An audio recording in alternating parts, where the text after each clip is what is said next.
Merci. Alors évidemment, ils ont fait une transition lente. Mais on a un peu de temps, parce qu'il ne faudrait pas non plus qu'elle soit trop courte, cette assemblée de produits en Bretagne. Mais on évoquait la transition vers la transition, justement, vers la RSE. Vous évoquiez Jean Jouzel tout à l'heure. Effectivement, le climatologue breton est en vidéo pour cette assemblée. Évidemment, il dresse un constat assez terrible et il appelle chacun, citoyen et entreprise, à se mobiliser. Bonjour à tous les participants et participantes à cette Assemblée générale de produits en Bretagne. Je suis heureux d'interagir avec vous pendant quelques minutes.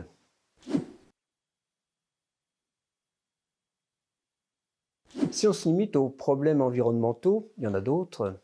Effectivement, nous avons tout un lot de questions par rapport aux années, aux décennies futures, que ce soit le réchauffement climatique lié à nos activités, mais également la perte de biodiversité, tous les problèmes de pollution, les problèmes également de santé et environnement, les problèmes d'accès à l'eau dans d'autres régions, encore dans d'autres régions les problèmes de sécurité alimentaire. Donc en fait, tous ces problèmes environnementaux sont quand même interconnectés. Et je vous parlerai plus du réchauffement climatique lié aux activités humaines. C'est clair qu'il exacerbe tous les autres problèmes. La perte de biodiversité est accélérée par le réchauffement climatique. Vers quoi allons-nous ? Alors, ce vers quoi nous allons, si rien n'était fait pour lutter contre le réchauffement climatique, serait vraiment un climat complètement différent de celui que nous connaissons aujourd'hui. Plus 4, plus 5 degrés, des élévations du niveau de la mer jusqu'à 1 mètre à la fin du siècle, et plus par la suite, des conséquences vraiment disons qu'il n'est pas nécessaire d'évoquer. C'est clair de façon précise, c'est clair que ne rien faire n'est vraiment pas ce qu'il faut faire. Il faut absolument faire quelque chose. Alors faire quelque chose, les décideurs politiques l'ont bien compris, puisque c'est l'objectif de l'accord de Paris, justement de diminuer ces émissions avec un objectif de neutralité carbone à horizon 2050 qui nous permettrait de rester sur une trajectoire compatible avec un réchauffement à 1,5 degré, limité à 1,5 degré par rapport au pré-industriel. Donc l'idée, je dirais, des décideurs politiques, du législateur, c'est de tout faire pour que les jeunes d'aujourd'hui puissent s'adapter au climat qu'ils connaîtront dans une cinquantaine d'années, dans la deuxième partie de ce siècle. Mais ce n'est pas si simple. Les engagements de l'accord de Paris, donc c'est sur la période 2010-2030, ne sont pas à la hauteur des objectifs. Les engagements nous emmènent pratiquement à stabilisation des émissions de gaz à effet de serre à horizon 2030, pratiquement pas de diminution entre 2020 et 2030, et ça nous met sur des trajectoires de réchauffement supérieures à 3 degrés. Alors pour un objectif de 2 degrés, il faudrait que nous diminuions ces émissions de 30 à 40% d'ici 2030, et pour avoir des chances de rester autour d'1,5 degré, les diviser par 2. En fait, les engagements de l'accord de Paris ne nous font faire au mieux qu'une partie du chemin. Il faudrait en augmenter l'ambition, la multiplier par 3 pour avoir des chances de rester sur une trajectoire qui soit compatible avec une limitation du réchauffement climatique à 2 degrés, par 5 pour 1,5 degré. Donc la décennie qui vient, les 10 années qui viennent vont être essentielles pour que nous soyons en mesure de préserver un climat auquel les jeunes d'aujourd'hui pourront s'adapter dans la deuxième partie de ce siècle. C'est bien ça l'objectif. Alors les grands leviers d'action que l'on peut mobiliser, ils ont été très bien, je crois, appréhendés par les 150 citoyens. J'ai eu la chance d'être impliqué dans cette convention citoyenne pour le climat, donc avec 5 grands chapitres, se loger, se déplacer, se nourrir, consommer et produire. Donc en fait, quand on regarde ce qui nous intéresse peut-être plus directement, chacun d'entre nous, se nourrir, se loger, se déplacer, c'est notre vie de tous les jours, eh bien, ça correspond en France à plus de la moitié des émissions de gaz à effet de serre. Mais il faut bien se rendre compte que nous sommes, chacun d'entre nous, quand même impliqués dans plus de la moitié des émissions dans notre vie de tous les jours. Donc ça veut dire qu'on peut faire quelque chose.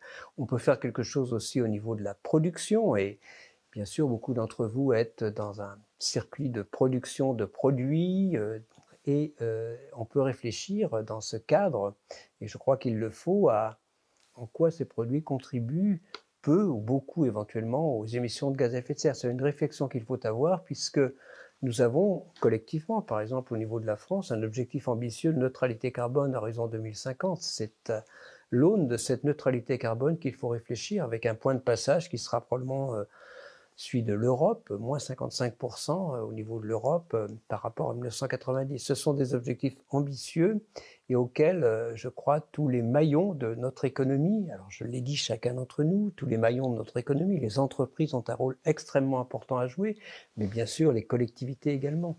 Quand on parle du logement ou de la mobilité, eh bien, ça se passe largement au niveau des régions, des communautés de communes, donc c'est vraiment sur les territoires que ça se passe. Il y a beaucoup à faire et quand on parle de production d'énergie également, on peut mettre en avant le nécessaire déploiement des énergies renouvelables si on veut que la France respecte ses objectifs à horizon 2050. Et là aussi, les territoires sont extrêmement concernés, y compris ma Bretagne natale, puisque la Bretagne ne produit actuellement que 10 à 12% de l'électricité qu'elle utilise. Donc ça doit amener une réflexion quand même sur le développement de la Bretagne, en particulier en termes énergétiques.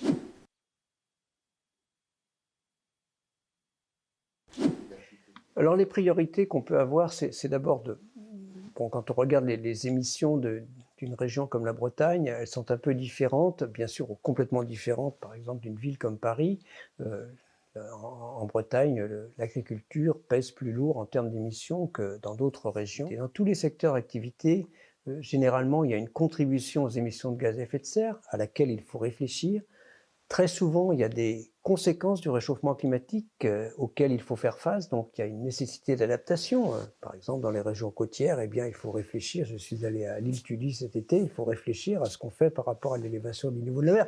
Ils le font très bien, c'est pas ce que je veux dire, mais chaque territoire a une réflexion à avoir, et très souvent, il y a aussi des opportunités dans ce réchauffement climatique à saisir en termes de développement. Il faut, je crois, dans une région, faire preuve d'intelligence collective, et la meilleure façon d'appréhender ce problème du réchauffement climatique et de tout ce qui est associé, des ressources en eau qui risquent de devenir un peu plus difficiles d'accès, au moins en surface, de conséquences sur la biodiversité, sur peut-être moins en Bretagne, mais enfin quand même sur la pollution également. Tout cela doit être appréhendé et la meilleure façon, bien, c'est d'intégrer ces problèmes environnementaux à sa dynamique de développement. C'est cela, si j'ai un conseil à donner aux entreprises, c'est de toujours le prendre en compte.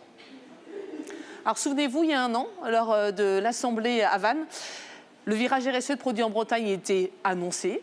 Frédéric Lerebourg, bonjour. Bonjour. Vous êtes dirigeant des Cafés Lobodis et animateur de la commission RSE pour produits en Bretagne. Depuis un an, vous travaillez, la commission RSE travaille d'arrache-pied. Où est-ce que vous en êtes maintenant, un an après ? Alors, en effet, ça fait maintenant un an que nous œuvrons à ce magnifique projet et la commission RSE a livré un gros travail pour créer les outils qui vont permettre de lancer dès aujourd'hui la démarche RSE Horizon 26 000 de produits en Bretagne. Ces outils ont été conçus pour accompagner les entreprises dans leur parcours au sein de l'association, depuis l'adhésion jusqu'à l'obtention du label RSE Bretagne 26 000. Cela est en accord, on l'a déjà évoqué sur ce plateau, avec les attentes, en fait, tout simplement, de la société, du grand public. Tout à fait. Cette démarche nous met en ligne avec les attentes profondes de la société et les besoins de la planète. Nous demandons aux entreprises d'inscrire leur stratégie dans cette démarche en respectant leur rythme, leur spécificité, mais aussi leurs possibilités.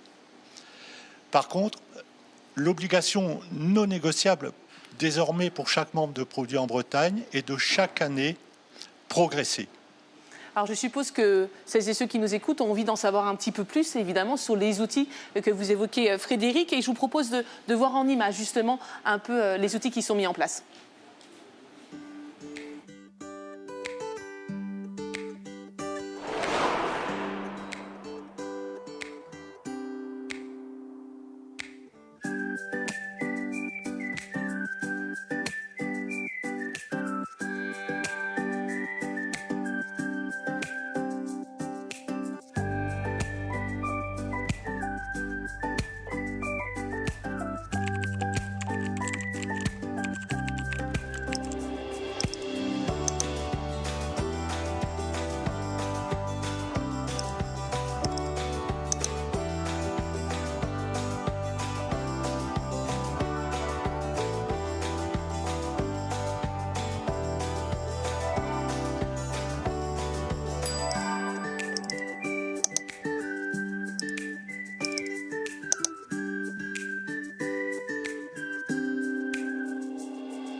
l'aura compris, il y a donc 3 étapes, mais est-ce que vous n'avez pas peur que ce soit un peu compliqué pour les membres? Est-ce que vous pensez que c'est assez clair pour les membres de Produits en Bretagne de comprendre ces étapes-là?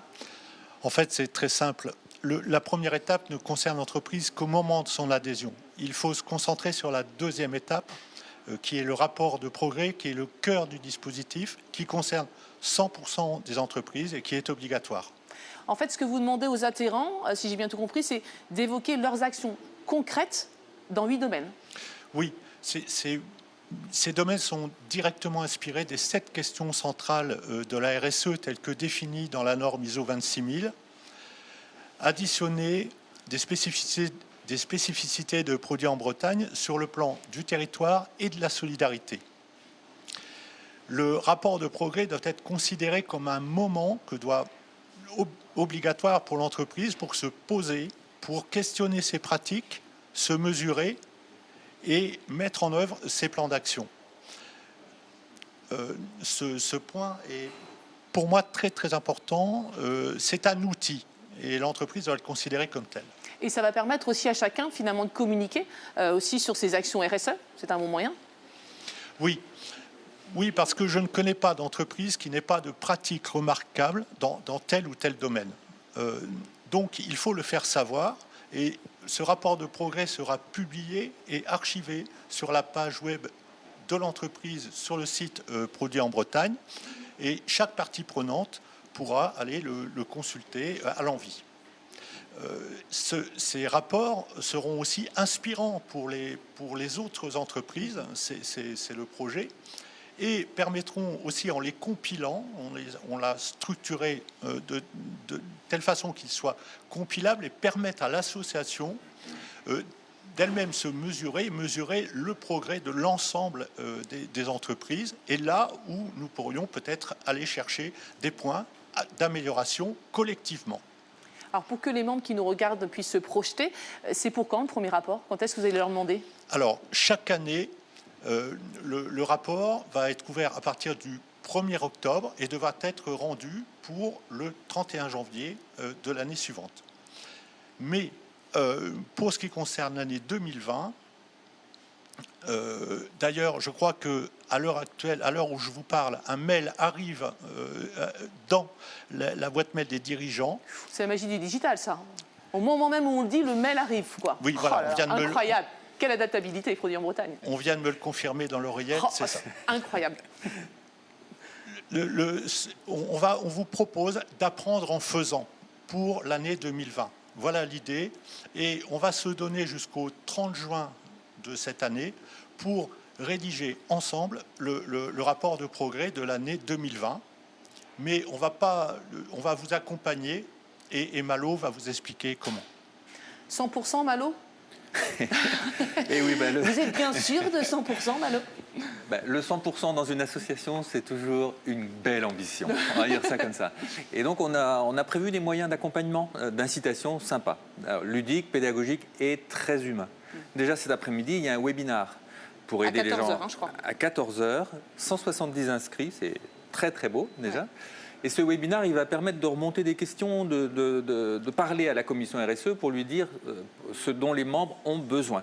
Puis on a déjà fait des choses. On a fait cet encarté dans le dernier numéro de Breton qui redit l'esprit et qui donne quelques exemples de belles entreprises qui ont fait des belles choses sur les 7 chapitres de la RSE.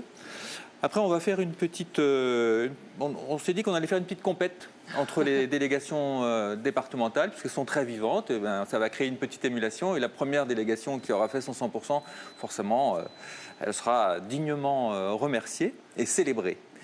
Et puis, on a aussi imaginé une série de petits films. Dans le rapport de progrès, il y a des chapitres, toc, toc, toc, toc, toc. Et en face des chapitres, il y aura la possibilité de visualiser un petit film éclairant, inspirant, d'une entreprise qui a fait un truc chouette dans ce domaine. C'est Evan de Bretagne qui a fait ça avec nous.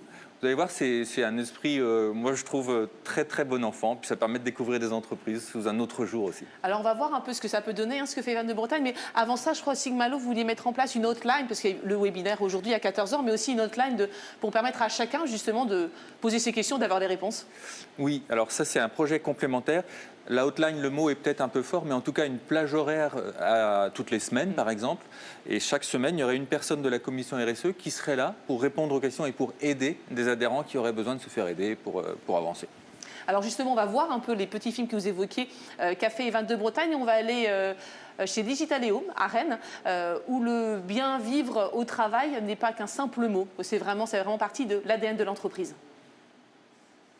Alors, j'additionne la cellule B42 avec la JK.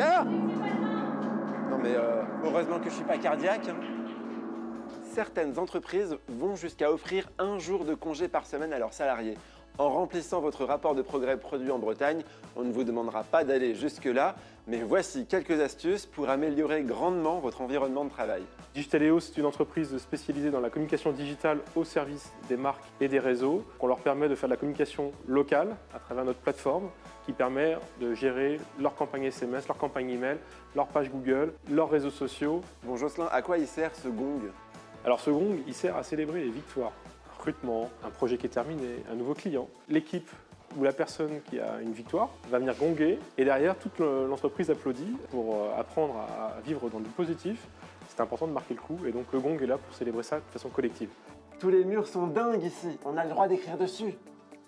Quelles astuces tu pourrais partager avec nous pour améliorer la vie en entreprise?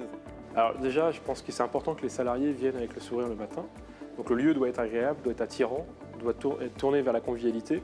Donc des salles de réunion plutôt esprit salon pour se rencontrer et brainstormer, des open space, de la transparence, très peu de cloisons. C'est des choses qui coûtent peu cher à une entreprise mais qui permettent de se différencier.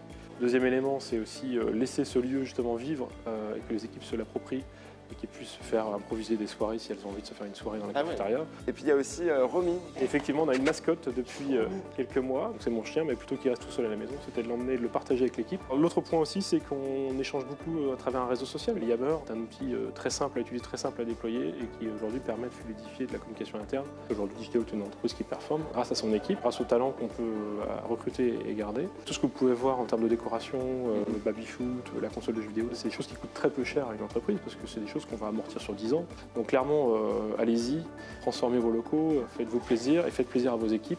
Vous verrez que vous en récolterez les fruits. Bon, et puis nous, on va faire plaisir à Romy, qui l'a bien mérité. Viens prendre une croquette. Oh oui. Tiens. Ah, ça c'est mon doigt.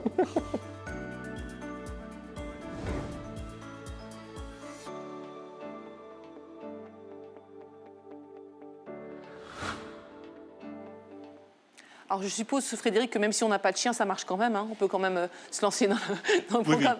Oui, je vous le confirme. RSE, la dernière étape, c'est le label Bretagne 26 000. Là, je suppose que par contre, c'est pas tout de suite quand même. Non, le référentiel est prêt, mais cette année, un petit groupe de 8 à 10 entreprises va tester le référentiel.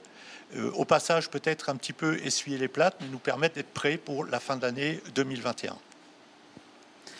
Ce référentiel a été conçu dans le strict respect de la norme ISO 26000, avec la couche territoriale et culturelle de produits en Bretagne, ce qui fait du référentiel RSE Bretagne 26000 un des tout premiers labels territorial. Voilà, et ça c'est un point sur lequel vous reviendrez peut-être un peu plus tout à l'heure. En complément du rapport de progrès obligatoire chaque année, donc la possibilité est donc donnée à chaque entreprise de s'inscrire dans un parcours de labellisation accompagné de notre partenaire l'agence Lucie. Et au terme de ce parcours de labellisation, l'entreprise sera en mesure de présenter ses actions à un organisme tiers indépendant qui réalisera un audit.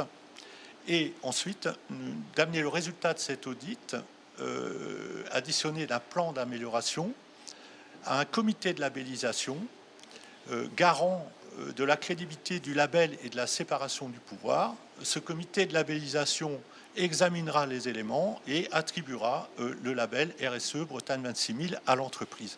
Toutes ces démarches, ça a un coût, Frédéric? Alors, oui, au-delà d'un coût, c'est un investissement. Et même un placement pour l'entreprise, je crois qu'elle doit le considérer, mais c'était effectivement un coût. Et la bonne nouvelle, l'entreprise devra allouer des ressources, effectivement, et prévoir un budget par cycle de 3 ans. La bonne nouvelle, c'est qu'aujourd'hui, la région Bretagne a décidé d'accompagner les PME de produits en Bretagne qui se lanceraient dans ce parcours de labellisation en finançant, en fonction de la taille de l'entreprise, de 25 à 40% des coûts. Les PME, je crois. Hein. Les PME Oui. uniquement.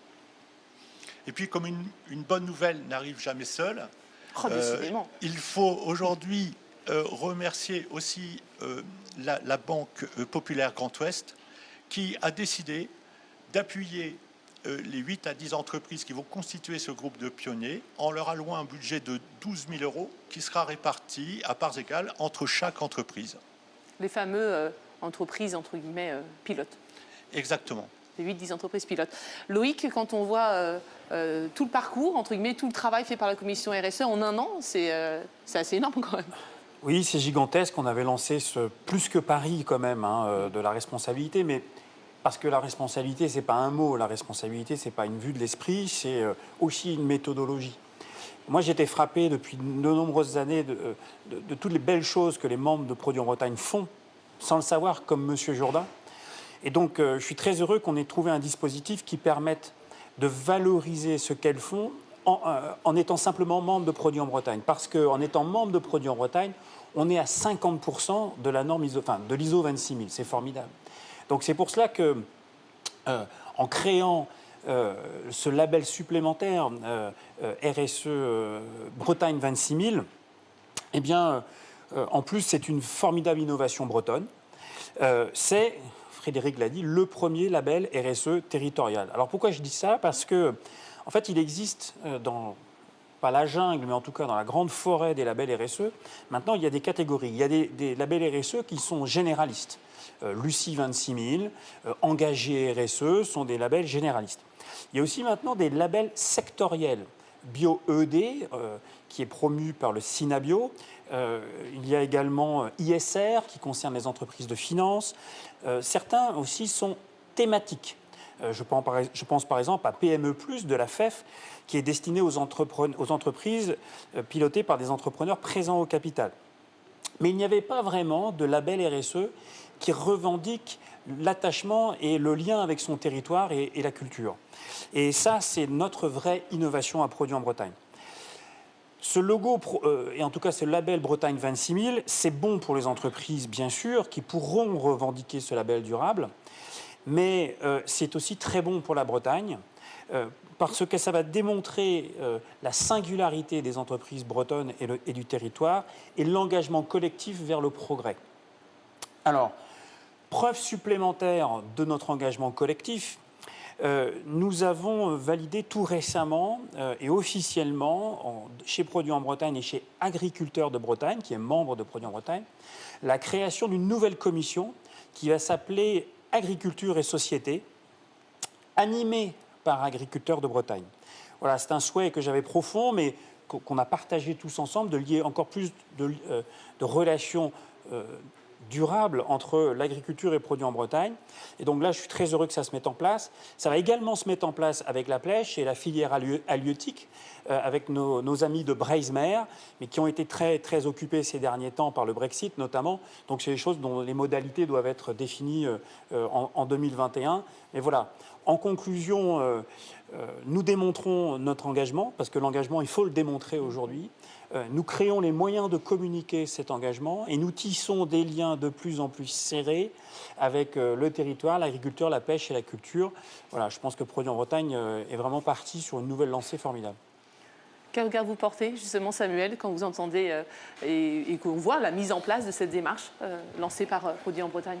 C'est intéressant parce qu'on met un mot sur une tendance forte, cette responsabilité sociale et environnementale. C'est une tendance forte chez les citoyens. Et cette tendance forte vient à la rencontre de ce que les entreprises, les institutions veulent faire. Et je crois qu'il y a un côté exemplaire. Lorsque les entreprises engagent un mouvement, lorsque les collectivités locales, l'État engage un mouvement, c'est la société qui se transforme. Après, comme je le disais tout à l'heure, la RSA, je pense que beaucoup d'entreprises en faisaient sans le savoir, ou en faisaient sans le dire d'ailleurs, parce que je connais pas d'entreprises en Bretagne qui n'ont pas envie de mesurer l'impact social, l'impact environnemental dans les communes dans lesquelles elles évoluent. Je ne connais pas d'entreprises qui ne cherchent pas à allouer au mieux ses ressources. Et finalement, on est en train de structurer cette démarche et je pense que c'est très intéressant. Ça rejoint peut-être les démarches autour de l'environnement, l'agriculture et l'écologie.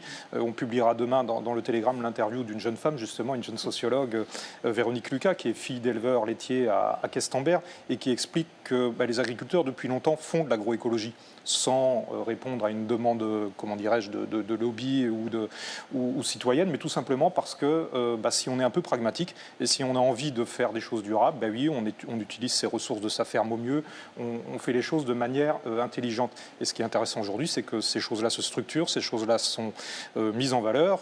Produit en Bretagne va les mettre en valeur, va célébrer, comme le disait Malo, ces démarches-là. Et on voit la rencontre finalement d'un mouvement naturel et du mouvement des institutions.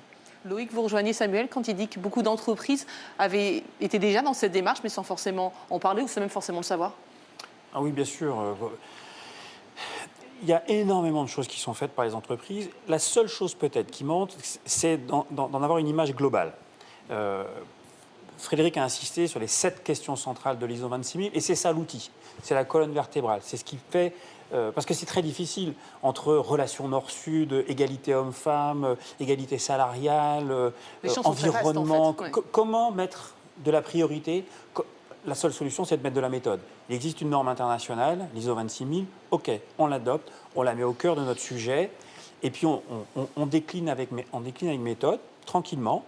Et tout d'un coup, on se rend compte qu'on est très bon là, très bon là, très bon là. Et puis, ah mais zut, on n'a pas regardé un sujet. On n'a pas abordé le sujet avec, je dirais, l'ouverture et l'enrichissement nécessaire. Alors tout de suite, dans un réseau, mais que font les autres? Vite une bonne idée, et puis dans son entreprise, vite un groupe de travail, et ça y est, tout d'un coup, on construit une mosaïque d'actions de progrès. Alors évidemment, au bout de 5 ans, 10 ans, c'est plus difficile d'aller chercher le progrès, mais c'est demain, et puis commençons aujourd'hui à réaliser et à exprimer, revendiquer ce progrès. François-Xavier Lefranc, Frédéric l'évoquait, c'était aussi un moyen de répondre aux attentes, Samuel l'évoquait aussi, aux attentes du public, des citoyens. Oui, mais pour ça, il faut trouver les mots pour dire pourquoi cette question est extrêmement importante. C'est quoi la RSE? Ça veut dire qu'on affirme qu'on veut faire attention aux personnes, on veut que chacune et chacun trouve sa place, sa juste place, on veut respecter les différences, on veut respecter et favoriser l'égalité des chances. C'est ça que ça veut dire, la RSE. Et ça veut dire aussi qu'on s'engage à respecter l'environnement dans un contexte qu'a rappelé Jean Jouzel, qui est un contexte extrêmement lourd et qui doit tous quand même nous interpeller. Donc c'est un défi colossal, la RSE, colossal et passionnant. L'une des clés de la réussite, et là le réseau est fantastique pour ça, l'une des clés de la réussite, c'est peut-être aussi le partage des bonnes idées. Parce qu'il y a plein d'idées nouvelles, innovantes, parfois simples, parfois complexes, qui sont mises en place.